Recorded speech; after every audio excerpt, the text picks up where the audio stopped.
एकादशी व्रत किसको करना चाहिए और एकादशी व्रत किसे नहीं करना चाहिए, ये सब हम आपको इस वीडियो के माध्यम से बताएंगे। ध्यान से सुनिएगा। जो भी एकादशी व्रत करने के बारे में सोच रहे हैं के मन में एक विचार अवश्य आता होगा कि यदि हम एकादशी का व्रत करते हैं तो इससे हमें क्या लाभ होगा और एकादशी के व्रत को करने के क्या क्या नियम हैं, कैसे हमें एकादशी का व्रत संपन्न करना चाहिए जिससे हमारी मनोकामनाएं पूर्ण हो जाएं। यह भी जानना चाहते हैं कि 2024 में एकादशी कब है। तो अगर आप भी एकादशी व्रत करना चाहते हैं तो यह आर्टिकल सिर्फ आपके लिए है, क्योंकि इस आर्टिकल में हमने एकादशी व्रत से संबंधित संपूर्ण जानकारी जैसे एकादशी क्या है, इसका महत्व, नियम और इससे मिलने वाले लाभ क्या है तथा एकादशी कब है, एकादशी का व्रत कौन रख सकता है आदि सवालों के जवाब प्रदान करने की कोशिश की है, जिसको पढ़कर आप अपनी एकादशी का व्रत सफलतापूर्वक संपन्न कर सकते हैं।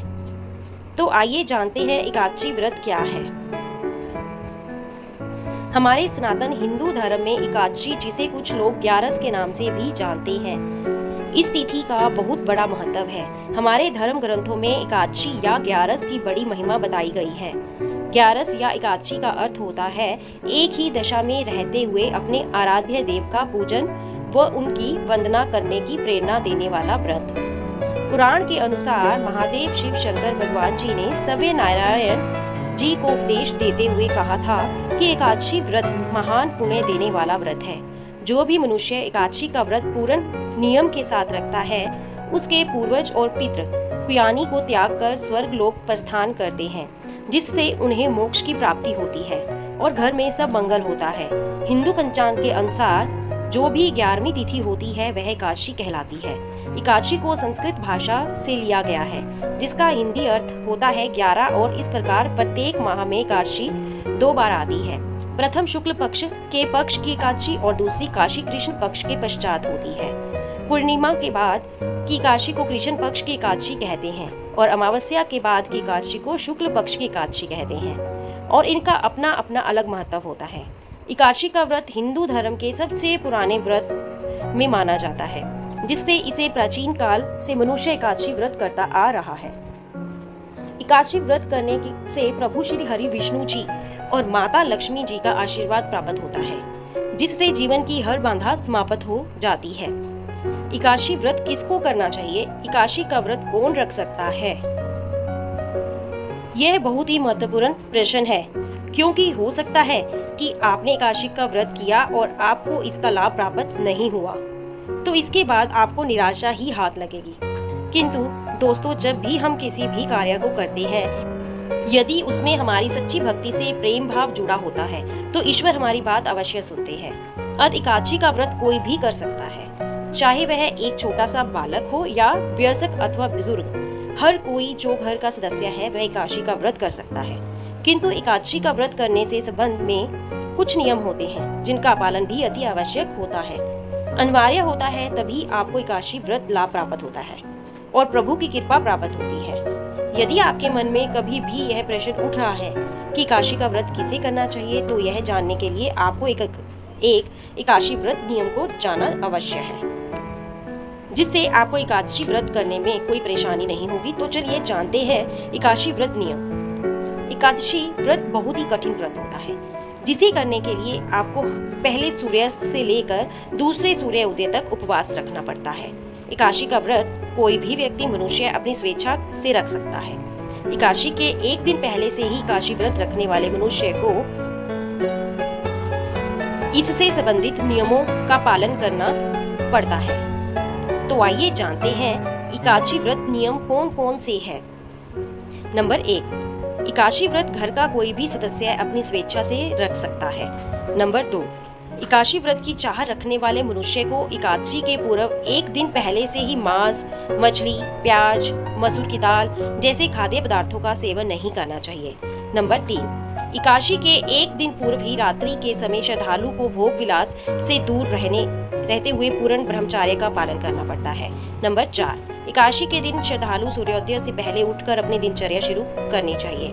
नंबर 5, जिसके बाद श्रद्धालु को दांत साफ करने के लिए किसी भी लकड़ी के दातुन का इस्तेमाल नहीं करना चाहिए, वर्जित होता है। अतः वह इसके स्थान पर नींबू, जामुन अथवा आम के पत्ते को चबाकर या फिर अपनी उंगलियों से दांत की सफाई कर सकता है। किंतु ध्यान रहे, इस दिन किसी भी पेड़ की पत्तियों का तोड़ना भी वर्जित होता है। अर्थ गिरी हुई पत्तियों का ही सेवन करें। नंबर 6, इसके पश्चात आपको स्नान आदि करने के लिए साबुन आदि का प्रयोग करना भी वर्जित है। नंबर 7, स्नान संपन्न करने के बाद आपको मंदिर जाना है और गीता का पाठ करना होता है। आप चाहे तो किसी पंडित के द्वारा भी गीता का पाठ सुन सकते हैं। नंबर 8, पाठ सुनने के पश्चात सच्चे मन से ओम नमो भगवते वासुदेवाय नम मंत्र का जाप करें और भगवान विष्णु जी का स्मरण करें व प्रार्थना करें। नंबर 9, इस दिन श्रद्धालुओं को यथाशक्ति दान धर्म भी करना चाहिए। नंबर 10, एकादशी का दूसरा दिन द्वादश के नाम से जाना जाता है। द्वादशी रशिम और बाकी दोनों की तरह ही आम दिन होता है। आपको सुबह जल्दी नहाकर भगवान श्री विष्णु जी की पूजा आराधना करनी है और सामान्य सात्विक भोजन खाकर गंगा जल तुलसी ग्रहण करें और अपने व्रत को संपन्न करें। नंबर 12, द्वादश के दिन ब्राह्मणों में मिष्ठान आदि की दक्षिणा देने का भी प्रावधान है, किंतु यह ध्यान रहे कि द्वादशी का कार्य रोदसी के पूर्व भी संपन्न हो जाना चाहिए। नंबर 13, एकादशी व्रत के नियम का पालन करते समय कोई चूक आपसे ना हो, इसका पूर्ण ध्यान रखें। एकादशी व्रत को क्या नहीं करना चाहिए और एकादशी व्रत किसे नहीं करना चाहिए। किसी भी वृक्ष से पत्ते नहीं तोड़ें। घर में झाड़ू लगाना सख्त मना है।